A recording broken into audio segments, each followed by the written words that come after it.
Okay. Okay, so we've got our test on Friday, just kind of sharing the schedule this week. We've got our test here on Friday. I'm happy to talk about some review related to that, and I will just remind you what I've posted already. But I am going to keep going with the notes today and do that for most of the class. So maybe formulate some questions. No one's reached out to me with any specific questions, but if you want to look at some of that review material at the end, we can. I'll show you that in a second. Let me just highlight this though, and be sure everyone's super clear about this. You can bring a note card just like you did on the last test into this test. Okay. This quiz I'll show you we didn't end up doing, right? So I'll show you that in a second. I think that's all I wanted to say here. So if you go to the Blackboard, and I posted a couple things, so I actually meant to move this up. Let me go ahead and move that up. And I sent you an email about that the other day, but let me just mention it in here.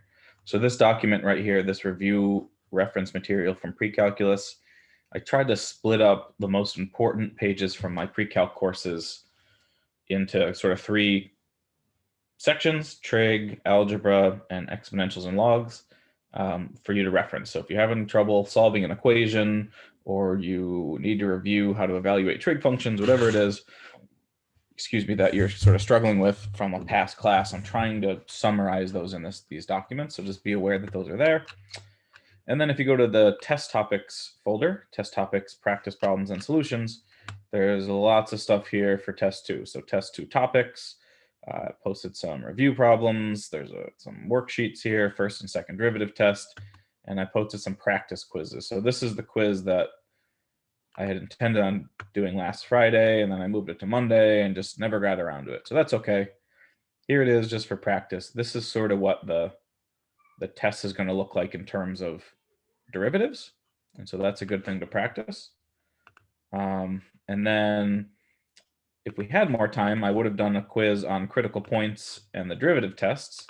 And so I just posted some past quizzes that I did on those. So like the test will look similar in difficulty to these kind of questions. And notice how the way that these are posed. So one question is sort of asking you to find the critical points, right? That's what this one says, but it specifically says don't classify them, right? So in this problem, it's just finding the critical points, not classifying them. And then in the next part, I give you a function, tell you the derivatives, tell you the critical points, and then ask you to classify them, right? So I like to break those type of questions up into two parts, in other words, just in case you have trouble finding the critical points, for example. I don't want that to disqualify you from classifying them. So that's what I usually do on test 2. And the same thing happens on the concavity one, right? This is the other quiz. On this first one, I'm just asking you, I guess I'm doing both on this one. I'm asking you to find them and classify them. And then here's just an example of a picture kind of question that I usually put on tests as well. So anyway, I'm just trying to point out that these particular documents are good indications of what the test sort of will feel like in terms of level of difficulty and the types of questions asked. And there's lots of stuff here to look at and practice. So I'm happy to go over those things maybe at the end of class. And we can look at this, the test topic document itself. I try to sort of flesh out some of the details on these things, especially the second page. I'm sort of going through like the first derivative specifically tells us these things. The second derivative specifically tells us these things. And so this is a good, not just topic sheet, but in my opinion, a good review sheet.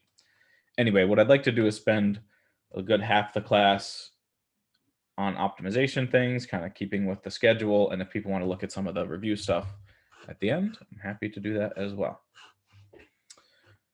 So maybe if you don't have questions or you haven't looked at that stuff yet, you might want to just get it together during the first part of class. Also remind you too, I forgot to mention this, there's homework due tonight, right? Where's that thing? Right, there's those 5 homework questions that I just push back and push back and push back, and I'd like to leave them here. There's no reason we can't get those 5 done. I think I did one of them in class, at least one of them last time, maybe more one. All right, so let me stop talking for a second and see if there's anything you want to talk about or look at or anything like that before we get started.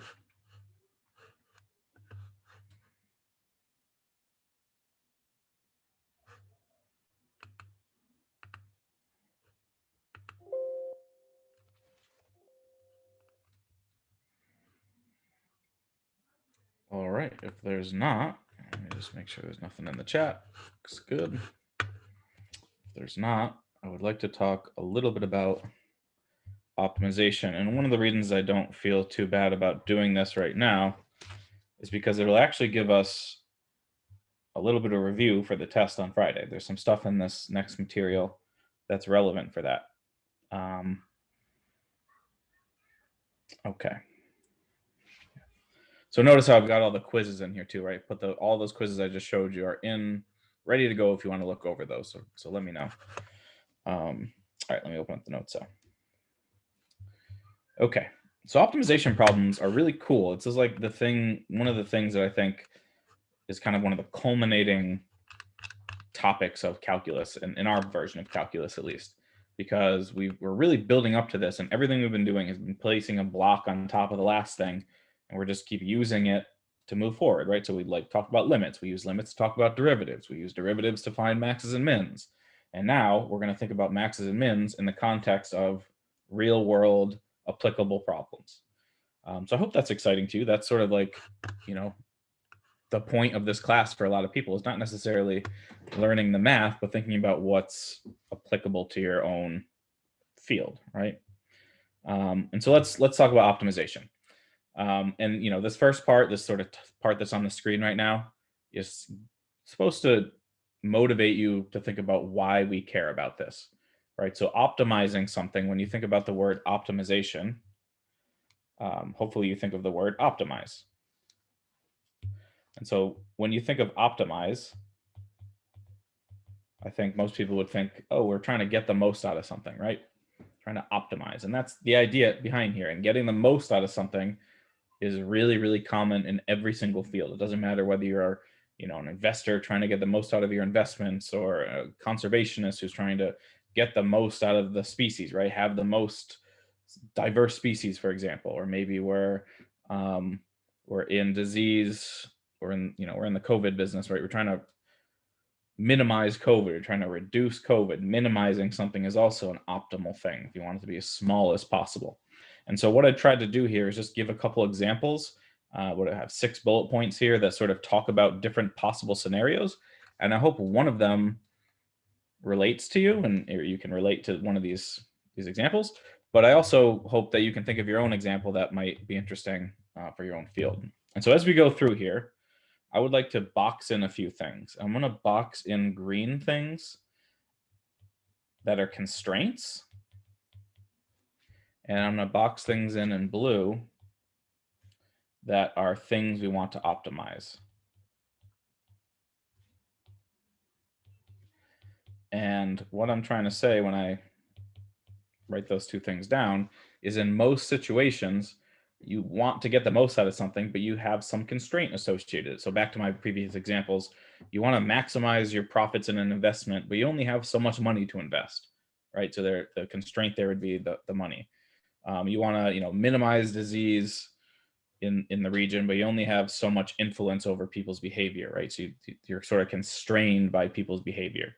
And so in each one of these examples, there's something we want to maximize, but something that's constraining us. So the first example says, what are the light levels or nutrients potentially that yield the best crops, right? So getting the best crops is a maximization thing. We want to maximize the crop output.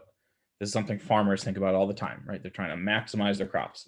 They may not be using math behind it, but a lot of people do, or they're at least guided by mathematics. But the idea is you only have so much light or so many nutrients, right? So the amount of light or nutrients is actually a constraint on the best crops. And this is actually the first example. If we kind of just allow me to slide down to the next page, the very first example we'll look at is a function that tells us crop output given nitrogen level. And so that's exactly the kind of thing I'm talking about. Okay, a really common question is like, how do we get our products out to the distributors? And so this is a general sort of topic that's known as logistics.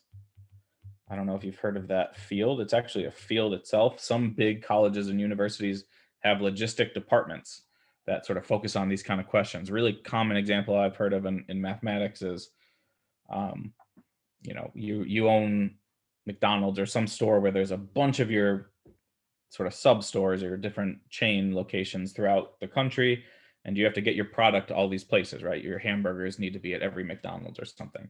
How do what roads do you take, or in what order do you sort of deliver things to each one of those locations to maximize your output? So you want to like minimize the amount of gas you um, are spending, also minimize the time you're spending around there, which is ultimately going to maximize your output. So anyway, that's sort of a general idea behind logistics.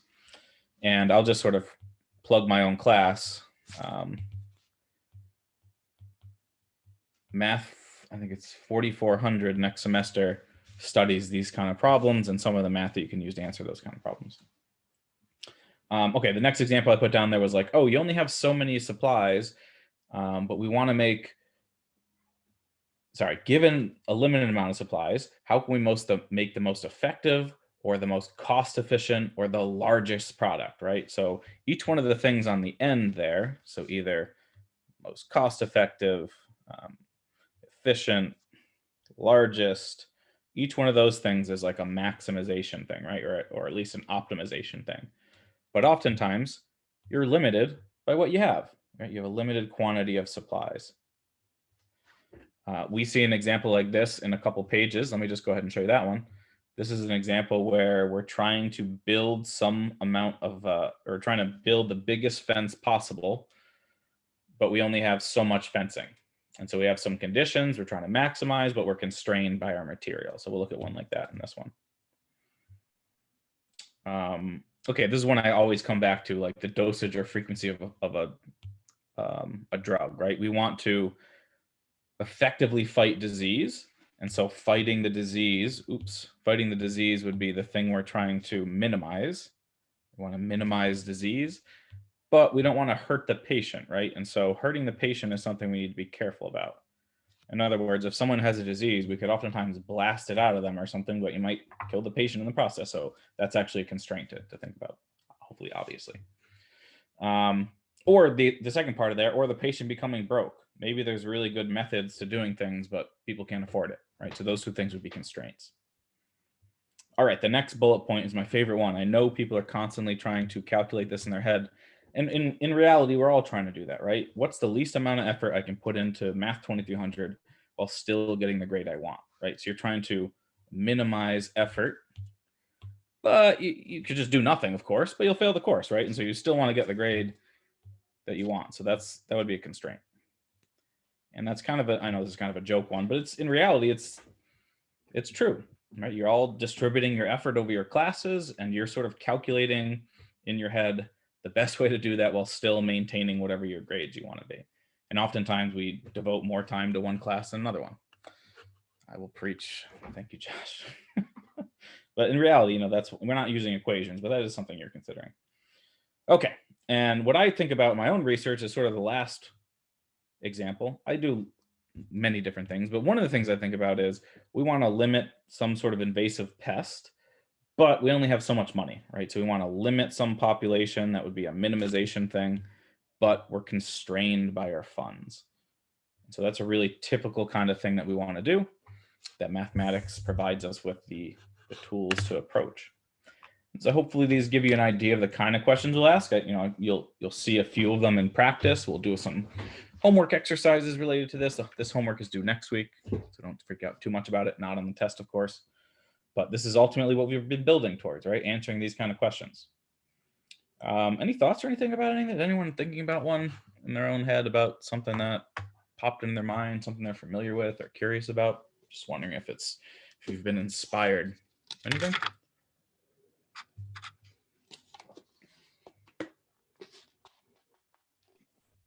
I used to take chemistry, and it kind of reminds me of limited reactants and stuff. What happens with that? So I'm not familiar with. You say limited reactants? What happens there? Yeah, it's like when you want to optimize the most product, you got to find the limiting reactant, and that's most of the constraint. Yeah, that sounds like it would be applicable. And it's interesting you mentioned chemistry, because when I think of chemistry, when I used to think of chemistry, I used to think it had nothing to do with math. But then when I started knowing chemists more deeply, they actually use more mathematics than a lot of the other sciences. When you go really deep into chemistry, it's like all linear algebra and physics and things like that, which is kind of cool to think about. So yeah, that problem, and I don't know if you learned, looked at it from a mathematical standpoint, but there probably is a mathematical approach to that, like using calculus, for example. Yeah, that's a good one. Any other ideas or things you're thinking about? Applications of this kind of thing?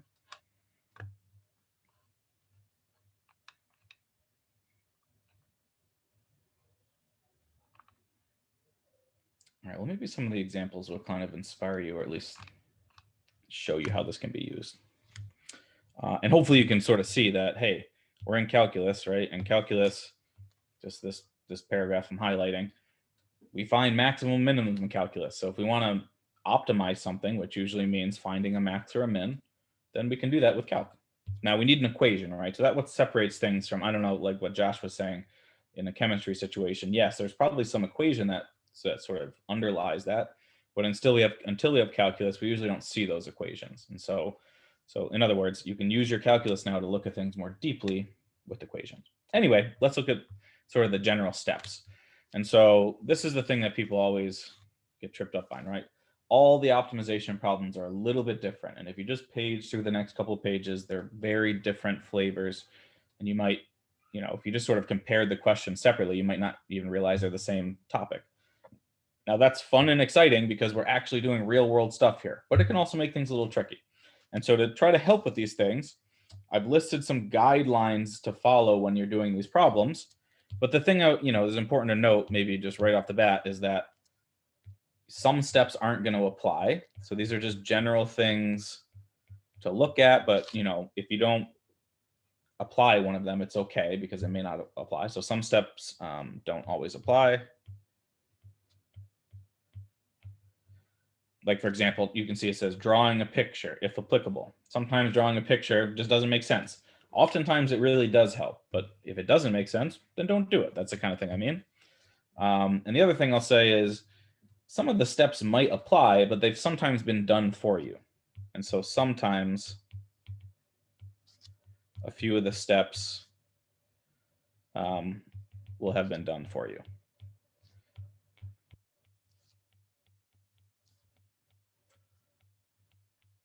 And so the first couple of examples are these kind of examples where we're not actually doing steps 1, 2, 3, 4, for example, and we're just kind of maximizing something. But the third example and the fourth example is where we really start to get into things, but we won't see that till next week. My goal here is to get through the first two examples. Just make sure that's right. First two examples. See how far the first two examples take us. Yeah, just the next page. Okay, so let me just sort of briefly look at each one of the steps just very quickly while we look at the next example. So I'll go through each one of these things. Maybe I'll just slide up a little bit so we can see all this stuff on the same page. There we go. So like I said, right, the first example is we have some function here, y, and it tells us the yield of a crop. So it tells us the amount of crop that's outputted given n, which is nitrogen level, right? So you plug in a nitrogen level, it tells you how much crop is outputted. And the question is, what nitrogen level yields the most crop? And so, as I mentioned, this is one of the ones where most of the steps are done for you. And so let's just look at the steps and see that they're done, right? So the first step says, let's define the key variables. The variables have already been defined, right? Y is crop yield, N is nitrogen level. So we don't have to do anything tricky there. Draw a picture. Not really applicable here, although I will graph it. Derive the objective function. Already done. Y is the objective function. And so we don't even have to do those kind of steps. Kind of looking forward, this is the kind of problem, if you wanted to read this one later, this is the kind of problem where we need to do like all the steps, right? You don't see an equation there, for example, there's no variables being defined. And so this is the kind of problem where we're going to take it a step further. So question, parts 1, 2, and 3 are done. We can think about constraints on this one. Number 5 is already done. It's already in terms of one variable. We'll do number 6. We'll do number 7, right? So really all we're doing is 4, 6, and 7 in this problem because most of the things are already done. And so I'm just going to make that note at the top of the page here. Examples on this page in particular have most steps done for you. Again, kind of taking a baby step a little bit. Not that it's the easiest thing in the world, but not jumping right into the hard ones, right? And so, for example, on this one, I'll just say only need to do steps, what did I say? 4, 6, and 7. The other ones are either done or they don't really apply. Okay, you kind of see the setup there, the questions about the steps. The steps will come into more play, you know, and be more important when we see one of the more complicated examples. But thoughts about any of that? Anything clarify so far?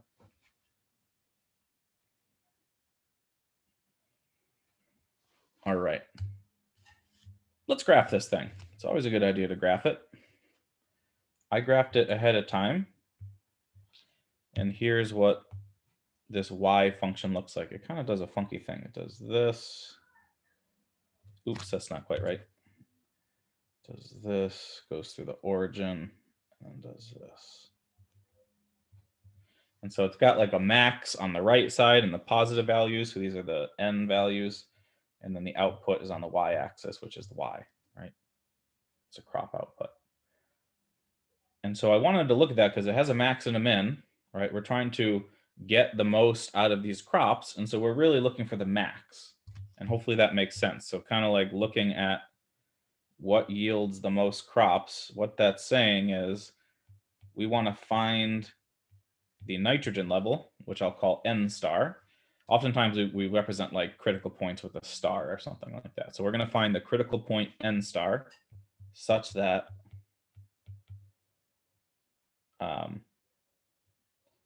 what is this label? Such that y of n is maximized at n star, right? i.e., find the max.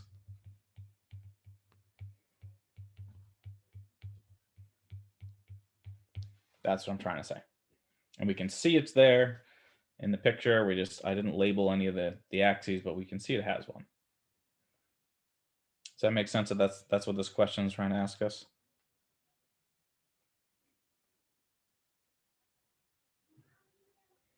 And when we're looking at the picture, there's going to be 2 critical points, right? So we're going to find critical points, right? Because we want to find the max.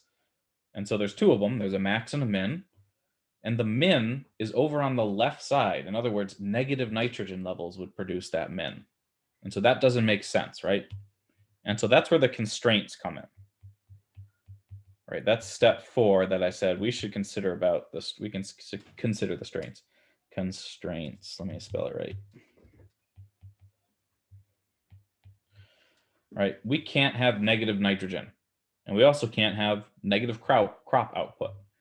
And so most of that graph is irrelevant. The only real part of the graph we care about is this part, because that's positive nitrogen, positive crop output. Over here is mathematically relevant, but practically or biologically irrelevant, right? Negative nitrogen levels, negative crop output. Doesn't make any sense. And so that's, you know, worth thinking about, because when we find a couple of critical points, one of them is going to be meaningless, right? So the constraints are we need the crop output to be not negative, and we need nitrogen levels to not be negative. Oops. Again, just looking at the first quadrant is what that means. That's super typical in real world applications. Is we most of the time just care about the positive parts. Sometimes the negative part makes sense, but a lot of times the negative parts don't. With me? Seems okay? All right, so we want to find the max, right? So we're going to find the critical points by taking a derivative.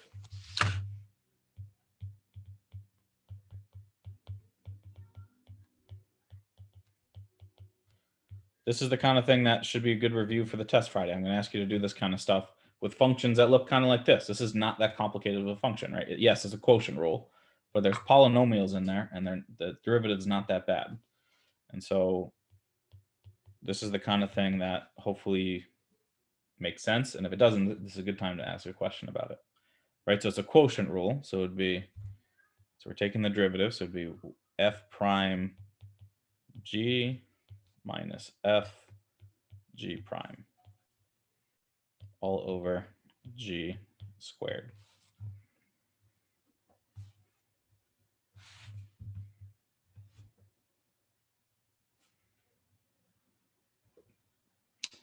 And we can simplify that down.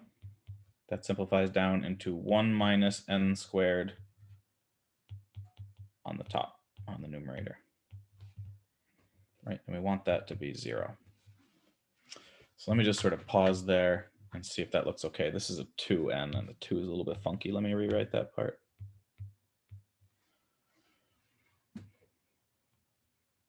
Right, you'll have n squared minus 2n squared, which gives you the minus n squared. Let me know if that looks okay. And we want it to be 0 because we're trying to look for the critical points, right? That's right.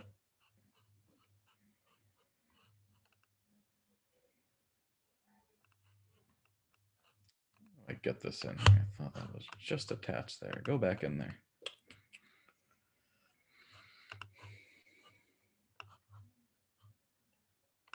That derivative look okay? I would love to answer a question about it, right? This is the kind of thing I'm going to ask you to do on Friday in the test. That derivative, that is.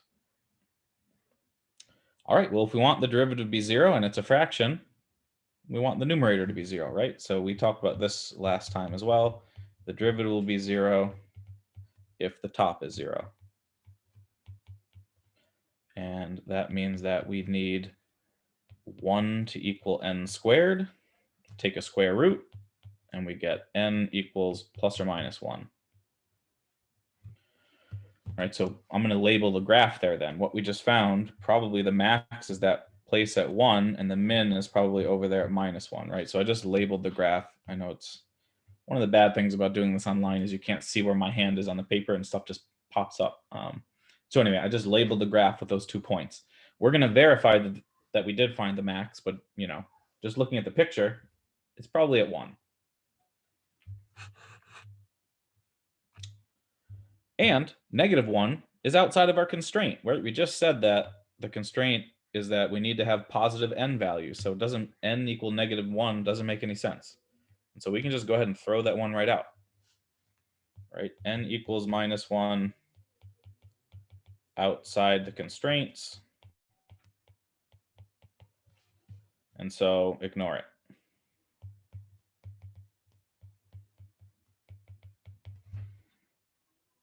Okay. And then we can verify that we found a max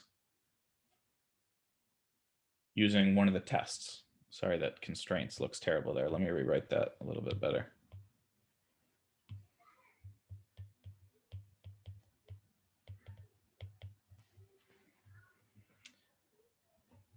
You know, unless we did something wrong, 1 is going to be the. Okay, so let's use the first derivative test. So I'm going to verify n equals 1 is a max. I'm going to use the first derivative test. There's no reason we have to use that. We could use a second derivative test, right? The answer, the point of these problems is just figure out the answer. We're not being told what to do. And so let's go ahead and do that right here. Just make a little box. We'll do it right here, right? We test x values in the derivative. Except they're n values, sorry. They're n values in the derivative. And so we're testing points around 1. So let's plug something in to the left of 1, like 0, and something to the right of 1, like 2. And we put them into the derivative because that tells us increasing, decreasing. Right? When you plug a 0 in there, you get a 1. That's a positive number, which means increasing. When you plug a 1 in, you get 0, flat. When you plug a 2 in there, you get a negative number, decreasing. All right, this is the first derivative test. Increasing, flat, decreasing. Increasing, flat, decreasing is a max.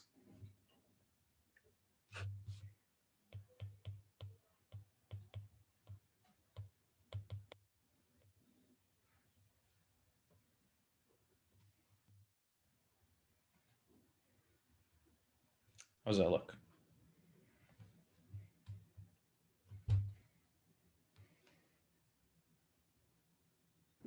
So is the final answer now 1 because that's when it would yield the most crops?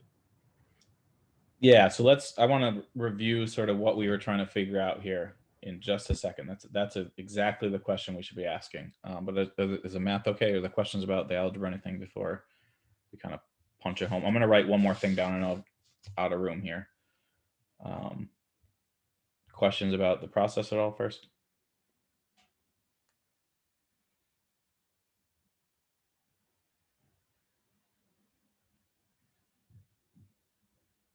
Okay. I'm gonna have to zoom into my tiny blank space there. So hopefully you've got a little space you can write this. But remember, the question was, what is the nitrogen level that yields the most crops? And so I'm gonna write the answer, sort of the final answer right here. I do apologize again that we're running out of space, but the idea is n equals 1 yields the most crops. But if we wanted to know the most crops yielded, we plug that into the function, right? So that's one thing we learned. The other thing we learned is y of 1 would tell us what the most crops are. That would be 1 over 1 plus 1 squared, which is 1/2, is the amount of crops yielded.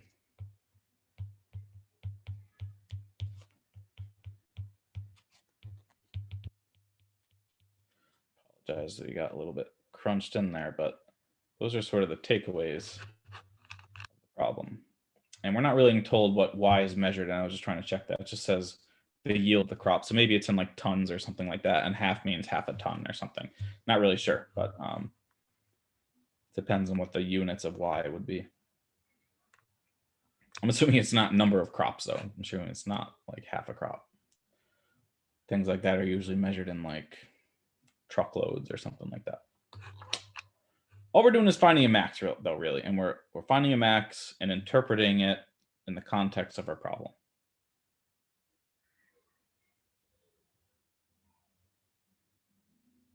And it's literally nothing we haven't done. It's the exact kind of thing that the test is going to be on. We're just doing it with an application in mind.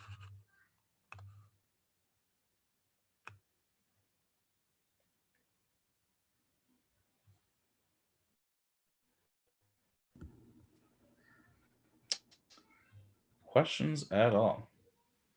All right. So essentially we were looking for the max, right? We were looking for the max, right? What nitrogen level yielded the most crops? Yep. Y tells us crops. So if we want the most crops, we're maximizing that function. So the first thing we did was found the first derivative, right? Correct. Yep. And then the next thing we did was we set it to 0, and then Yep. that way we found the critical points, right? Correct. Those are the critical points. And then in that from case, there, that was the max and the min, right? If you just looked at the picture, it's like the peak and the trough there. Yep. Keep Yep. going. And then from there, we used the first derivative test to find it. And so, you know, the idea is we can't rely on this picture. I like drawing the picture because it's, I hope you agree it's helpful. We see the answer, we verify what we write down is true. But the idea is we shouldn't need the picture, and we should be able to write all this stuff down without it. And so if we found n equals 1 without looking at the picture, we wouldn't know if it was a max or a min. It might be a min, might be an inflection point. And so this part right here is the first derivative. Oops, I hate when that happens. Is the first derivative test showing that we actually did find a max. Just kind of relying on things that we've been learning to say, okay, not only is this a critical point, but it's a max using the first derivative test. And I'm just sort of saying, okay, we're sort of cheating in some sense by looking at the picture. It's, you know, it's cheating if you just write picture down and that's your answer, right? That's what I would consider sort of not doing the question correctly. Looking at a picture to support your calculus is a nice thing, in my opinion. Anyway, does that I clarify? understand, because we knew it, so we'd have to test both of them in order to give us the right answer. Yeah. Yeah, and we just ignored the one on the left because I don't even care what n equals -1 is, because it's a meaningless thing. Like, Yeah. has nothing to do with this problem, right? So, right. Thank you. other questions, other things?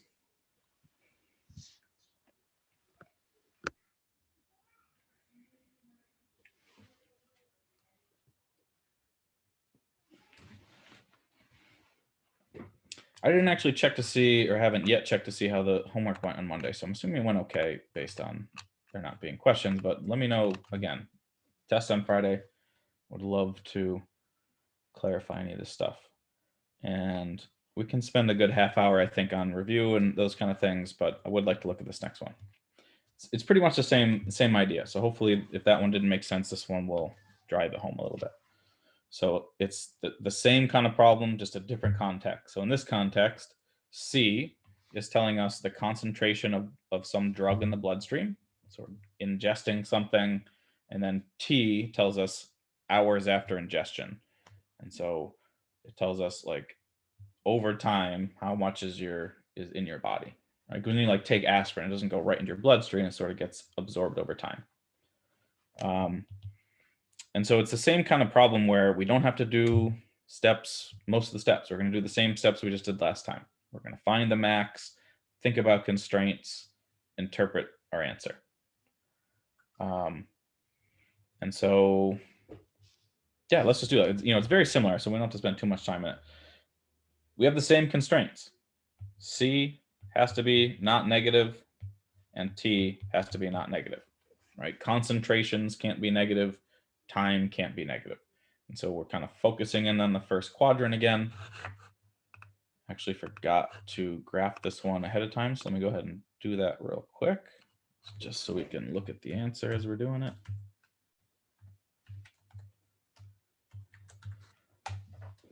And we can plot it right over here.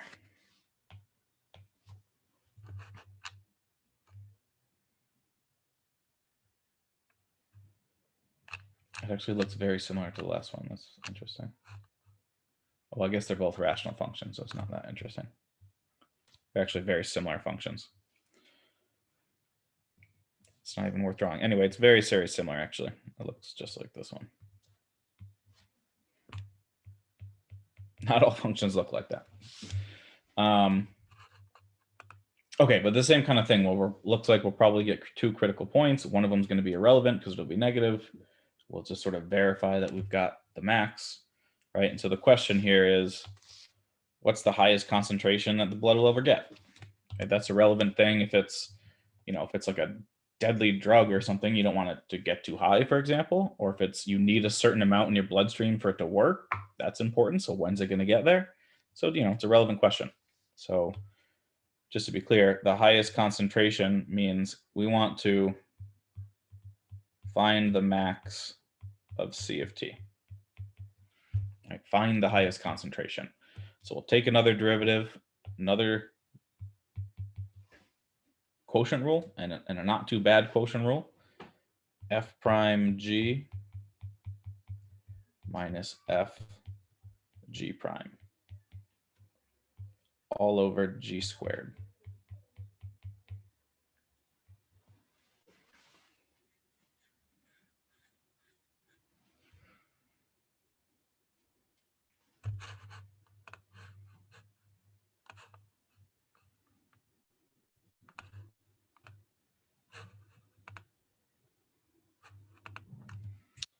And we want that to be 0, right? So we want to simplify that a little bit and then set the top equal to 0.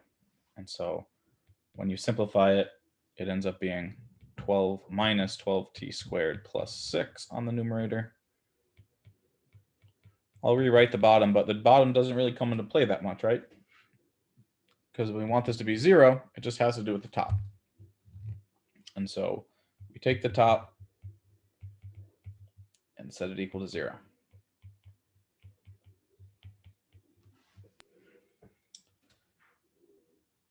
Looks like my iPad is lagging a little bit. Let me just hold on there. Okay. And this is not a hard problem, right? So we just subtract 6 divided by 12. We'll get t squared equals 1/2. Take a square root, and we get our two answers, plus or minus square root of 1/2. And so we can go ahead and just label those right up there. It's probably plus square root of 1/2 and minus square root of 1/2. But we'll verify it just to be sure.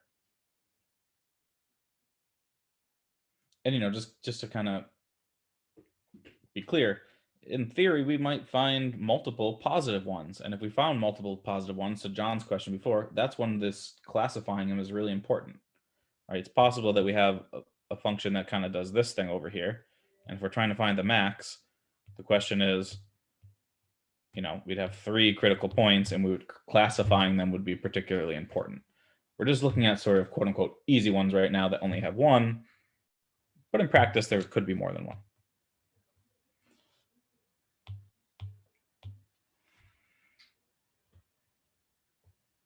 All right, seems okay. And so we're going to ignore the negative one again because we need t to be positive or non-negative.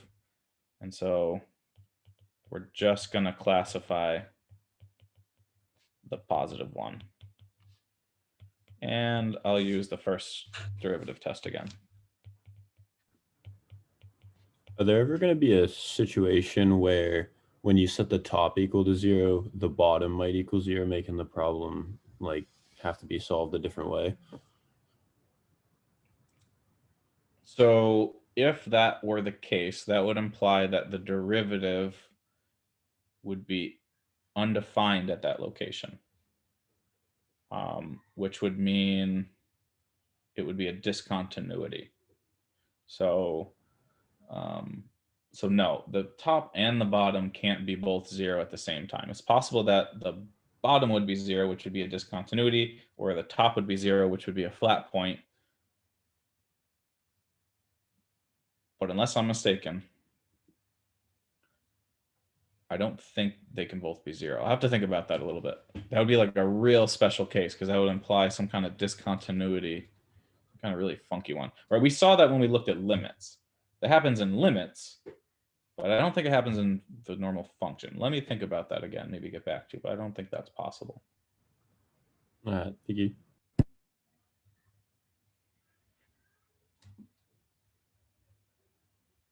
Let me think about that a little bit more. Other thoughts like that? That's a good question. I like thinkers like that.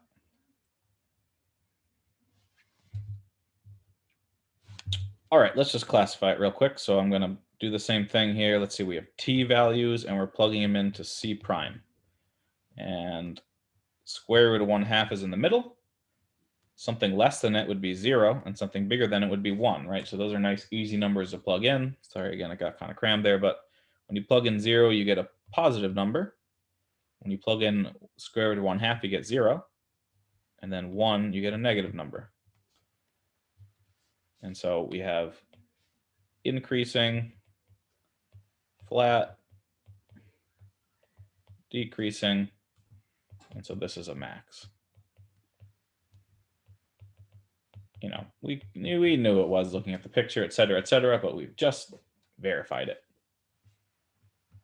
Right, so the max concentration occurs really soon after ingesting it, or I don't know, square root of 1/2 hours. I don't know what square root of 1/2 is, but less than an hour, right? So it happens less than an hour. And if you want to know what the max concentration is, you plug that into the function. Right, this just tells you the location it happens. If you want to know the concentration, you plug that into the original function. And I did that beforehand and I got approximately 2.12. Just trying to drive home the two types of question. Right, which one is the answer to the question that was posed? Let's evaluate that, right? What is the question that was actually asked? Thoughts? Which one of those is answering that question? It would be 2.12, right? Yeah, right. So this question, what is the highest concentration? This is the highest concentration. Which is different than what we looked on the last one, just to kind of clarify that, right? If we looked at the last one, the question was, what nitrogen level yields the most crops? And so that was the critical point. So it depends on what the question is. This one wanted you to plug it into the function, and that would be the answer.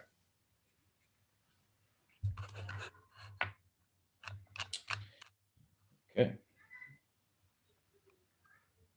Again, this is just kind of setting up the idea, right? We're given the function, we're literally just maximizing something, finding critical points, which is exactly what we've been doing for the last couple of weeks.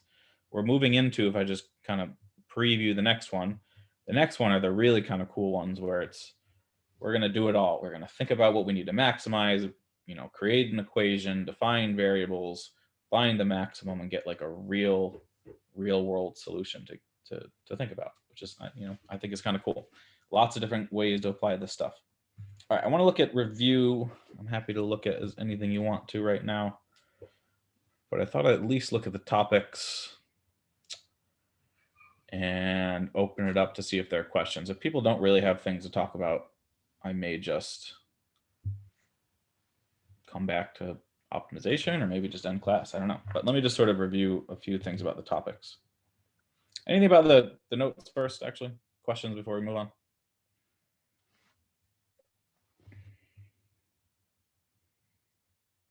Okay. So this test topic document is on Blackboard. It doesn't say it on here, but I've mentioned it before. You can bring a note card with notes. I would suggest putting things on there like, you can do anything you want, of course, but derivative rules. I would suggest putting, what was the other thing I was going to say? Anything related to, like, I'd like to put a trig question on there, basically. Solving trig things. Like if I did something like, to find a critical point, if you needed to do something like cosine equals 1/2 or something like that, it'd be cool if you could do that. I've been harping on that for a while. No one's taken me up on sort of asking about that. I put a bunch of stuff in the Dropbox or the Blackboard. Anyway, those are the kind of things I would sort of think about. Certainly examples, of course, but I don't know. That's just pops into my mind.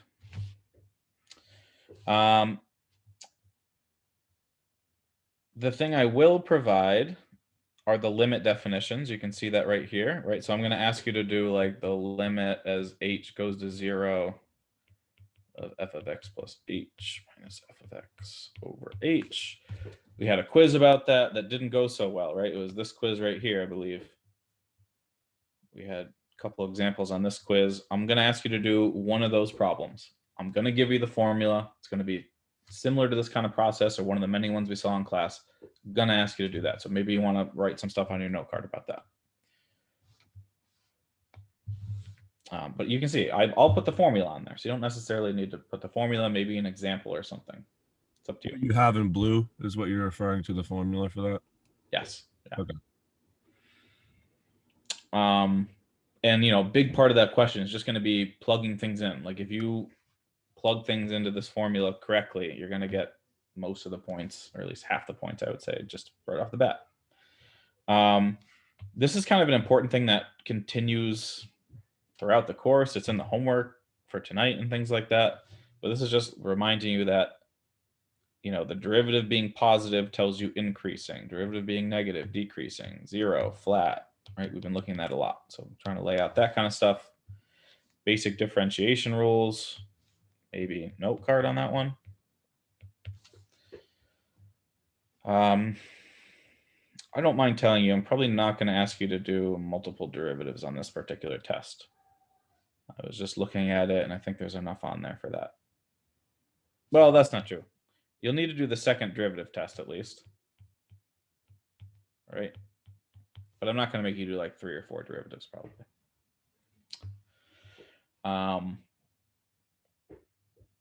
What I mean about the next point is, well, partially F prime tells you increase slash decrease. F double prime tells concavity. That's the general idea of what I'm sort of telling you about there. How does, if you're looking at a graph, how does the derivative describe what's going on in the graph?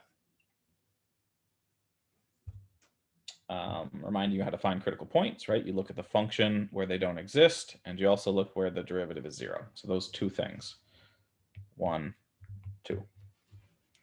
And then I'm going to ask you to classify them using the two tests. And here I am laying out the two tests. I'm describing what they do, how to do them, how to interpret them. This is a good summary of the two tests.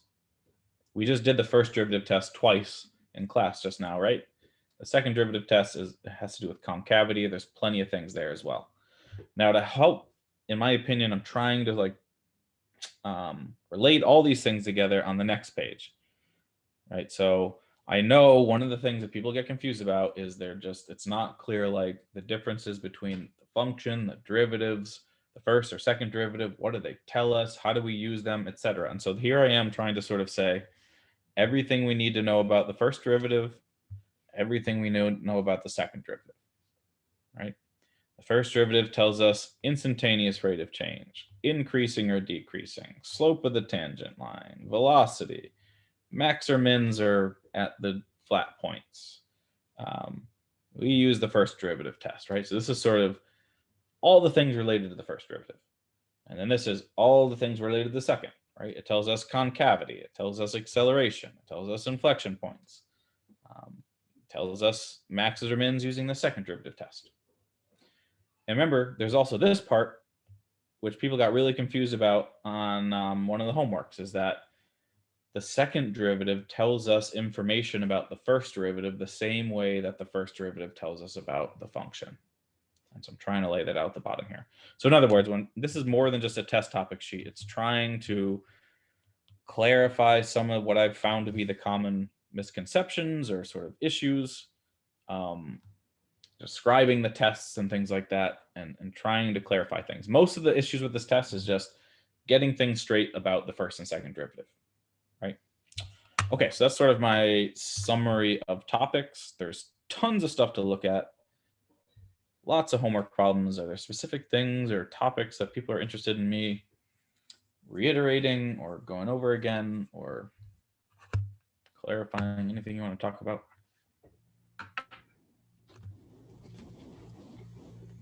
Could we maybe do like a quick example problem using the second derivative test?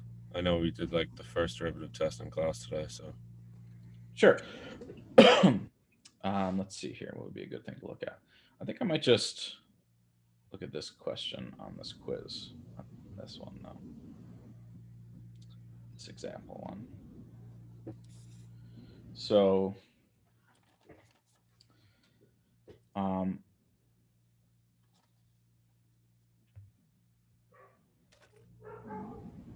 yeah.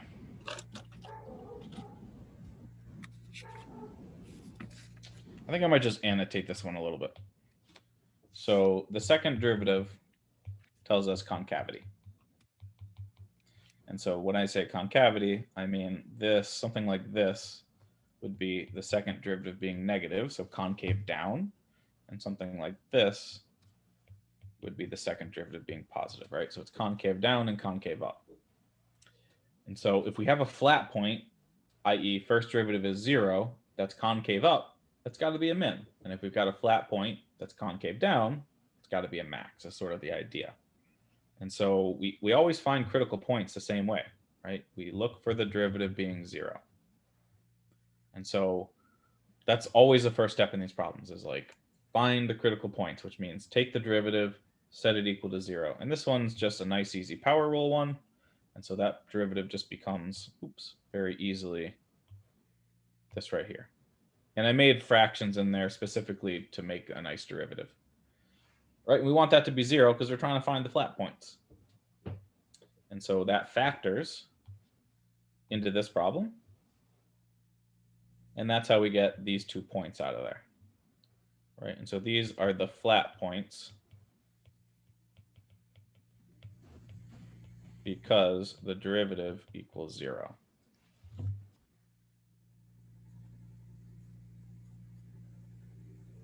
just gonna, I don't know if people are trying to write this down or if you're just interested in looking, but I'll just pause this in case people are trying to copy. Again, the solution is, I posted this to Blackboard, so you don't necessarily need to, but. So we know those two things are flat points. Is that right? Let me see if there are questions about that. And so back to the thing we were talking about in the optimization part was, we don't know what kind of flat points these are. Are they maxes? Are they mins? Are they points of inflection? Not too sure. We just know that they are flat because the derivative is 0. And so if we want to classify them using the second derivative test, the second derivative test has the word second derivative, right? So we're going to need to take a second derivative. And so that's what's going on right here. Right? We take the second derivative, just another power rule. Really easy to go from this one to that one. And then we just plug those critical points right in, right? So 5 and -4 were our critical points. And here we are plugging those into the second derivative.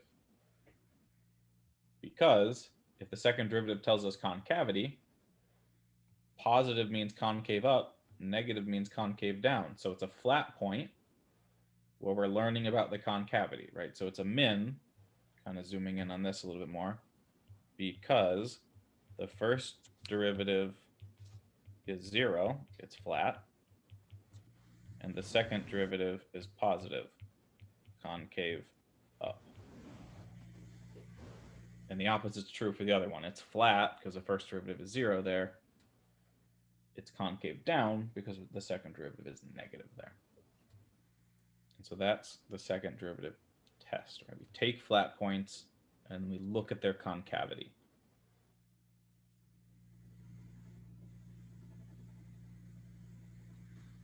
Now that's different than the last question, right? There's another part written in black there, which is addressing what it says underneath my writing here. Does the function have any inflection points? Is what the last thing says, right? And so this part right here saying about inflection points is what's being told in the bottom. Inflection points are where there's no concavity. By definition, that's what an inflection point means. And so no concavity would be second derivative being 0.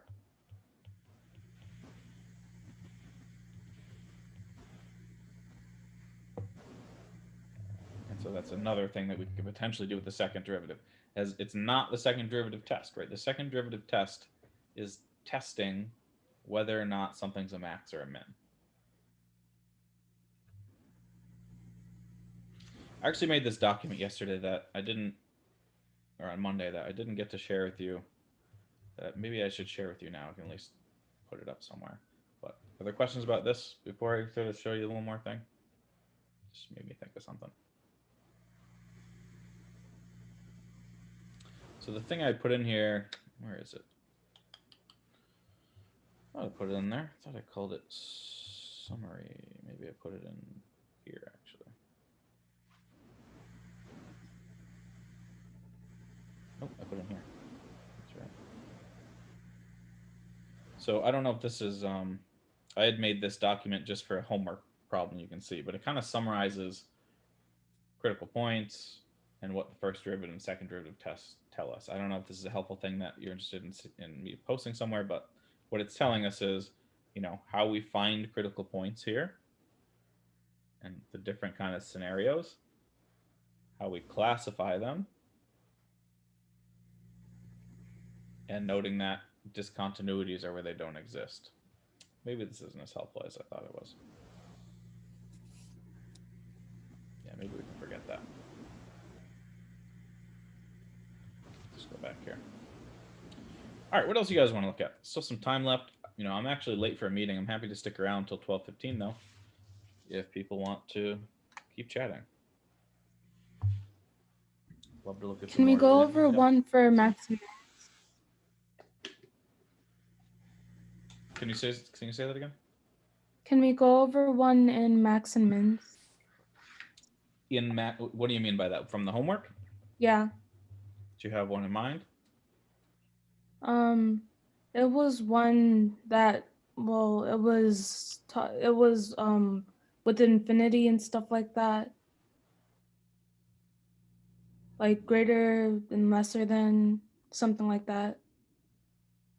I would love to look at that question for you, but I'm going to need a little bit more than that. Okay. Sorry. Oh, but never mind. I can start paging through that if no one else has another question. Let's see what we got here. Someone to say something? I think someone just turned on.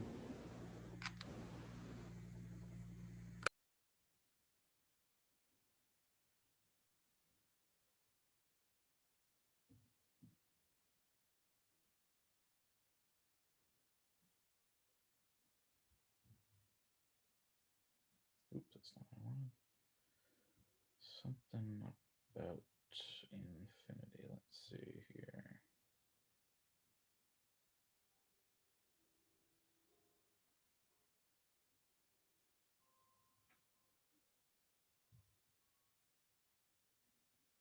Maybe this one?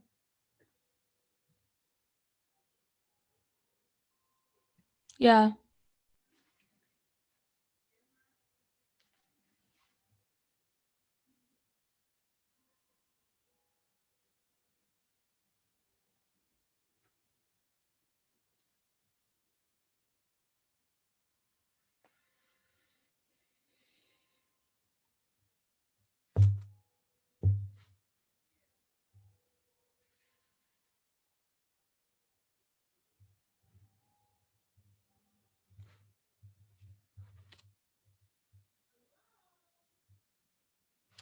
I think I had done most of this one in class, or at least part of it.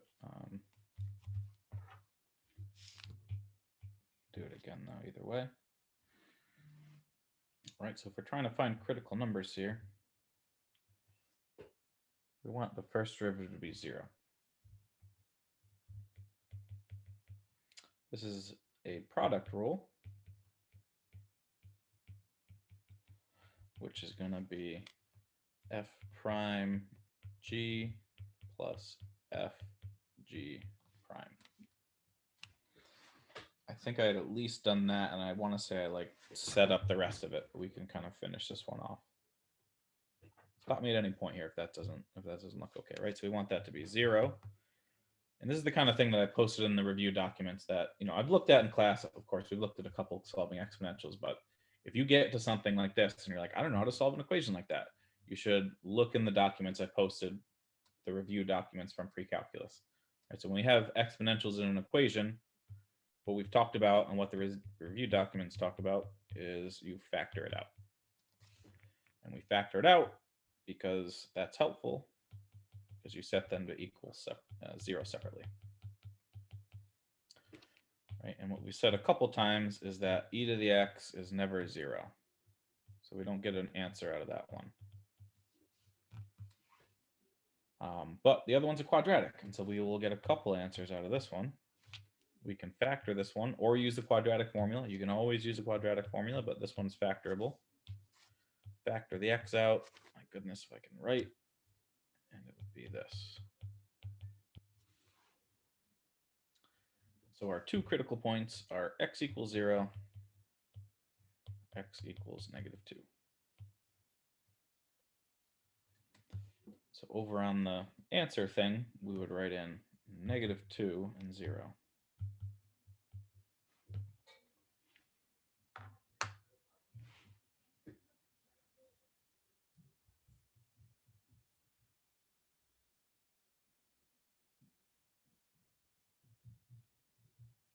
How's that look? It makes a lot more sense. So the second part is asking us about increasing or decreasing, right? This part over here is saying, for each of the following interval, is the derivative positive or negative? So it's telling us increasing or decreasing, but it's actually just telling you to, hey, just plug things into the derivative, right? And so let me just shrink this up a little bit so we can look at that.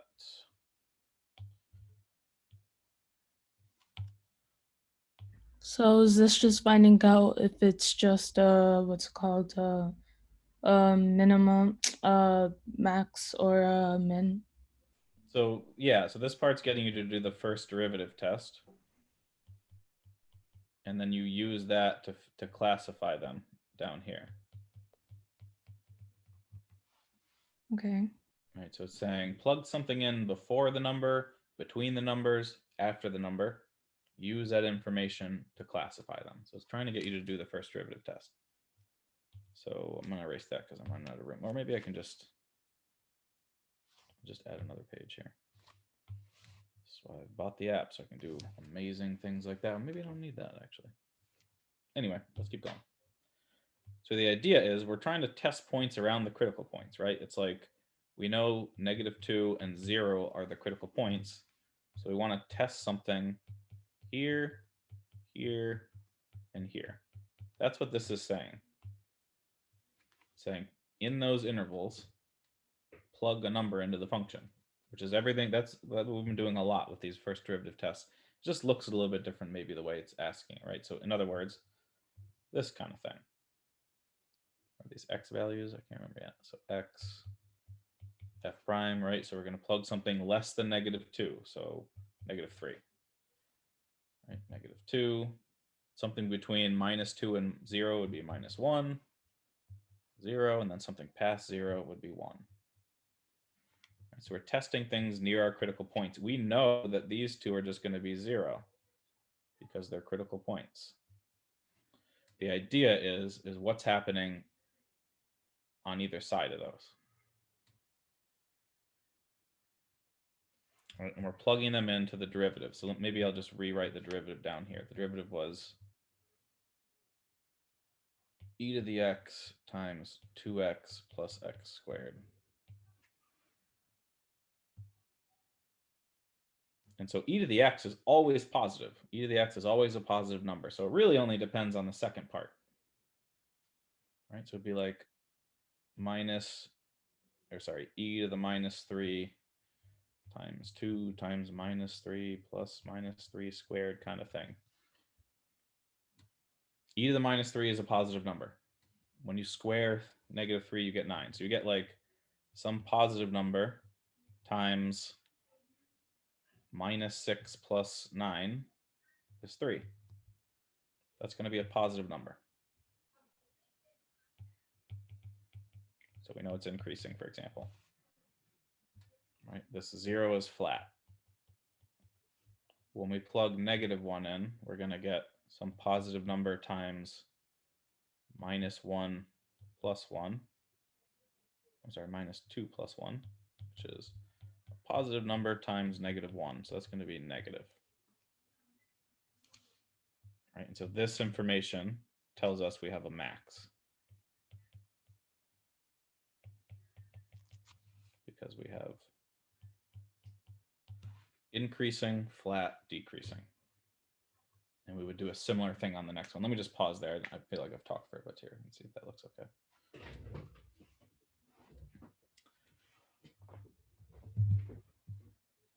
Is that all right, Janetta or anyone? Yeah, that's all right. And so we can conclude we have a max at that point. And then when we plug 1 in, it would be a similar thing, right? We'd have like e to the 1 times 2 plus 1. So that's going to be a positive number. And so that means increasing.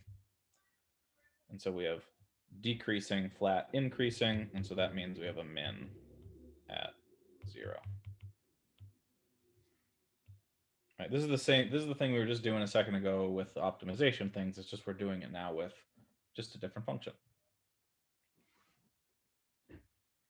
I think it's important to note, though, and we're almost out of time here. So let me just sort of see if there are questions about this, and I'll finish up here. Questions about this particular one? I'm also willing to look at another one, but what I was going to say is this is a homework question where you have all the time in the world to think about it, right? It's kind of a tricky derivative because it's a product rule. Finding the critical points is a little bit tricky. Plugging them into the derivative can be tricky. I'm not going to put one like this on a test. The ones that are going to be on a test are going to look more like things like this, right? Like polynomials. Like, do you know how to do the second derivative test? The way I'm going to introduce more complicated examples is through the derivatives, right? Things like this. Like, yeah, I'm going to ask you to take the derivative of some more complicated ones, like these ones here, right? These are kind of chain rules. Definitely going to evaluate your ability to differentiate trickier things. But I'm not going to ask you to differentiate a tricky thing and then solve the tricky thing equal to 0 and then plug things into the tricky thing in a test, right? The test questions are going to look more like the one I just showed you or like this one, right? If I'm going to ask you to find a critical point, it's going to be in a problem that is more like these. Like, yeah, maybe there's a trig function, which if you need to work on that, let me know. But it's not going to be some crazy exponential with the log that you need to know tough algebra to do. The tough algebra is what I'm trying to get you to work on in the homework and figure it out when you have more time in the homework. Anyway, I just wanted to clarify that. I'm not going to ask you, I would ask you to differentiate this for sure. Like asking you what the derivative of this is a fair question, in my opinion, on a test. I would not ask you to differentiate it, find the critical points, and classify it. That's a long problem that's going to take half the time that we have, right? So many of the problems that were in the homework, we aren't going to have to worry about on the test. The level of difficulty that you should expect is represented by the quizzes and the practice problems that I've posted. Okay.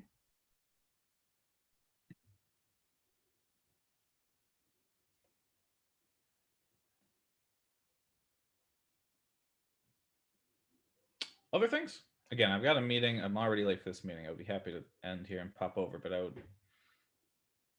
don't mind clarifying something else. If there's another problem people are tripped up on or something, we can do that.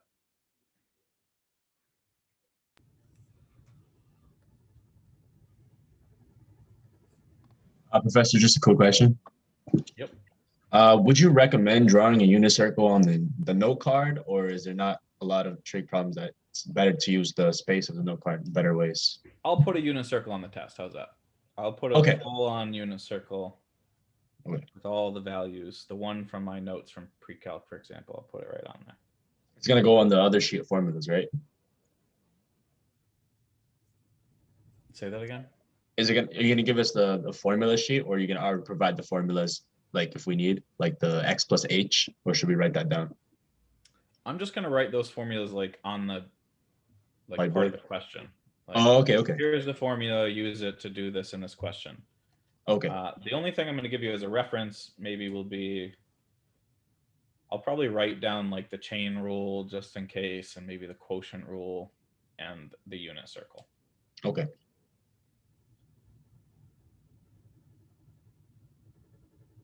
I'm not going to do extra credit for a blank unit circle.